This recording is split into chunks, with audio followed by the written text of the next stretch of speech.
To start working with color in Illustrator, you'll learn what stroke and fill are, apply colors that come with each document, and then you'll make a new color using the color picker. To follow along, you can use your own file or you can open this file from the practice files. You'll start out by learning what stroke and fill are by selecting some artwork. So select the selection tool in the Tools panel on the left and click to select this large green shape. Shapes and other vector artwork as well as text in Illustrator can have a fill and a stroke. For this green shape, the green color is the fill and the red color is the stroke or border surrounding the fill.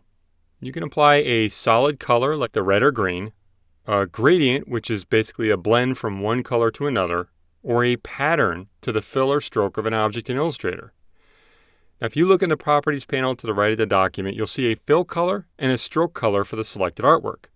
Click the fill color, and you'll see an option for showing a series of default saved colors called swatches. There's also an option for mixing or creating your own color. Make sure the swatches option is selected. Each new document you create comes with a number of default swatches. Try clicking a few of the colors to see how they look in the document, and notice that there are some pattern and gradient swatches as well. Make sure you wind up with a red color in the shape. Now to change the stroke color for the selected shape. In this case, you'll remove it. So press Escape to hide the color panel. Click the stroke color below the fill color here in the Properties panel, and make sure that the swatches option is still selected. Choose the color None to remove the red stroke. Press Escape to hide the panel. Having default colors is a great way to jumpstart your design, but what if you want to make your own colors? You can use several methods in Illustrator, including using the color picker to do that. Next, you'll make a new color for the red shape on the right, so click to select it. The first thing you need to do is decide which color to change for the selected artwork, the fill or the stroke. If you look at the bottom of the Tools panel on the left, you'll see two boxes. They represent the fill and the stroke. To edit the fill, in this case, double-click the fill box to open the color picker. Now in the color picker dialog box, you can create color in a lot of ways. Visually, typing in exact number values, even choosing from existing color libraries that come with Illustrator. You'll create a color visually.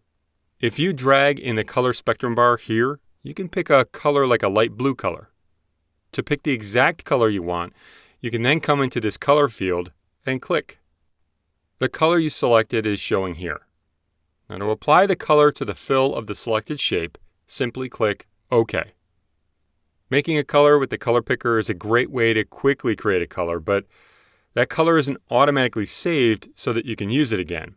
This red shape needs to have the same blue fill color as the blue you just created. If you want to apply the same formatting from one object to another, like the blue fill color, you can select the shape you want to change, then click another object with the eyedropper tool to apply the same color.